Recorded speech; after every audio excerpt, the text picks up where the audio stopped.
Hi everyone, this is CherryEnchantress, and this is your daily dust for Sunday, January 14th, if you're watching in real time, but it can also be for whenever you stumble upon it. It's also a timeless reading.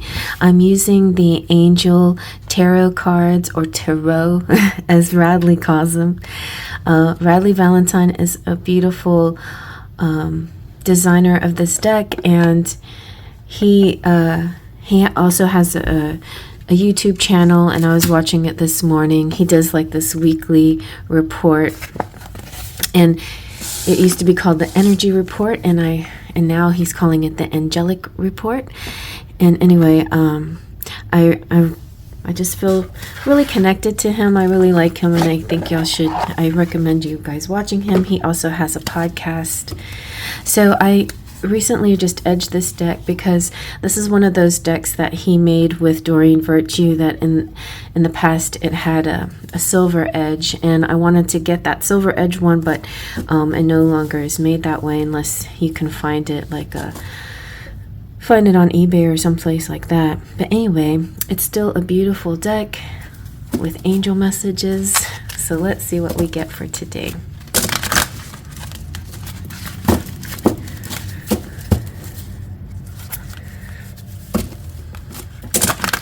Took a while to color this one because the cards are big, and it's a big deck.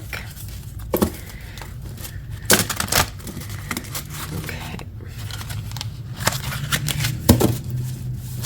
so let's take from the middle 3 cards for a collective message. We have the World, very nice. A job well done, joy, contentment, gratitude, the path toward enlightenment. That's exactly what we need, yes. And ego, okay, that's like a different version of the devil. A false sense of entrapment, being overly focused on material things, negative or fear-based thoughts. Okay, and 6 of air. Things are looking up. The end of a difficult situation. Taking a trip. So let me get it all framed up nicely. And I love how we have mostly indigo colors again, just like yesterday. But this gold is shining through. The gold is more noticeable against this beautiful indigo color.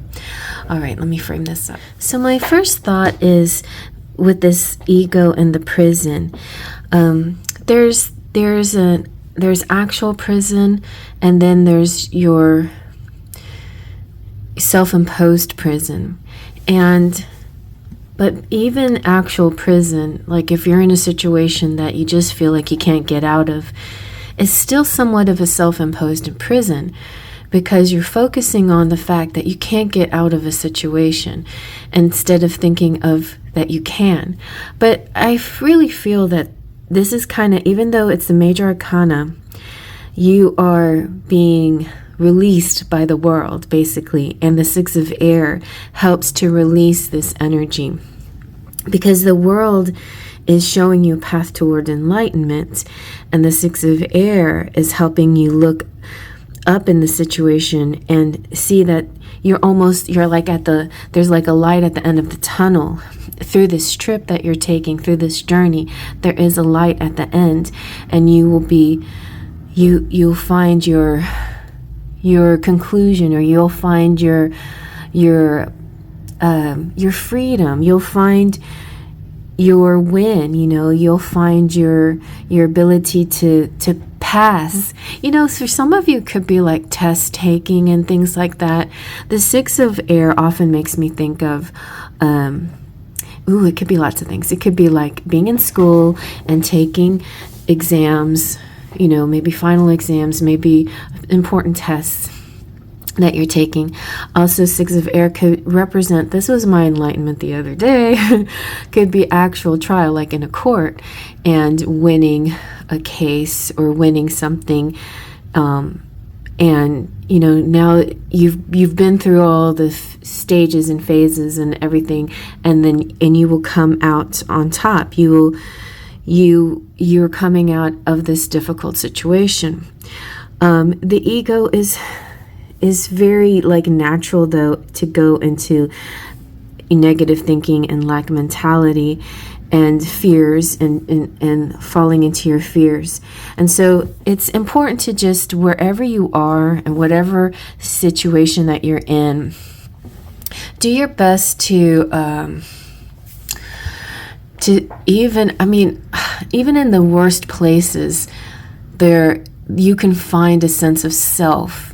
It was interesting because yesterday I listened to Eckhart Tolle, and he was talking about the I and what defines I, what defines you in a particular place and situation and that sort of thing.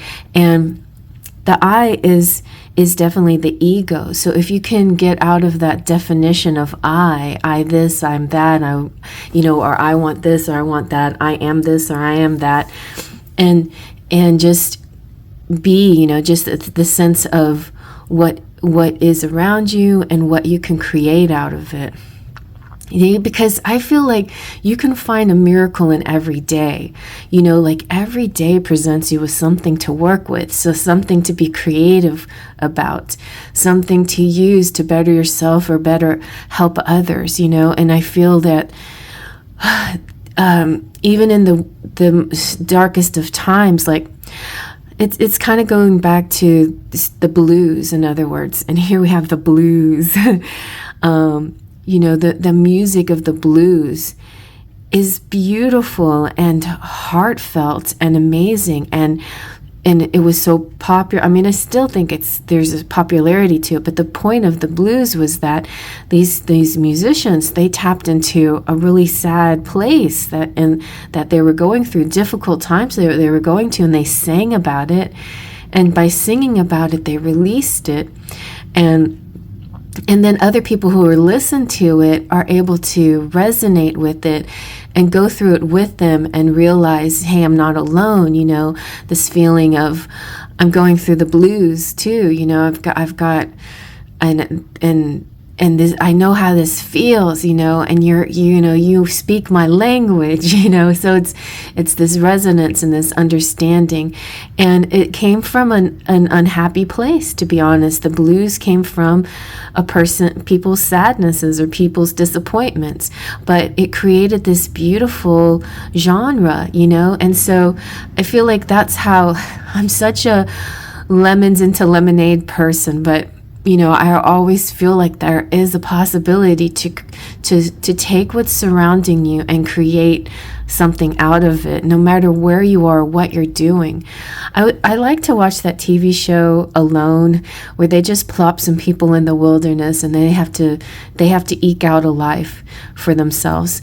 I feel like the part that they're so good at is building a house, hunting and fishing, and surviving in that way.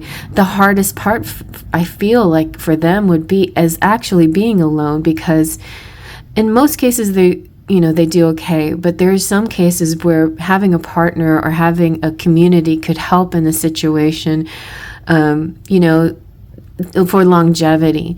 Like most of them tire out or don't make it to the end because of some of it is just like not eating, and if there was a network, they could all help each other, feed each other, protect each other, hunt for each other, take turns, things like that. So to me, that's the downside of being alone in the wilderness. Besides, I couldn't do it for never, but what the point I'm trying to make is they're taking this really harsh energy, this harsh world, and turning it into something really, really beautiful. Like they're really learning from nature. They're really learning from of what it means to just be alive and be with animals and with the surrounding environment and the weather and all of that, and that wild feeling, that ability to just to deal with those circumstances. That they sometimes maybe once in a while they might go get a little sad or whatever, but But generally the reason why they last is because they find the blessing in every day. They find the joy in the little things, like I caught a fish, yay, things are turning around for me. You know, it's things like that. So I mean, I think about people of all cultures and all economic levels. Like there's people that are so poor that have to live in such meager conditions, but they're smiling and happy and they have joy, you know, and you wonder, what is it that makes them so happy if they don't, you know, if they lack abundance? But they don't lack abundance. They don't see their world as not abundant. They just see that, you know, they see joy in everything and they just make the best of their lives, you know. Anybody can fall into a despair feeling, and that happens, but it's important when you start to feel those feelings to see the things that you do have that you're really truly blessed to have in your world, and keep working from there.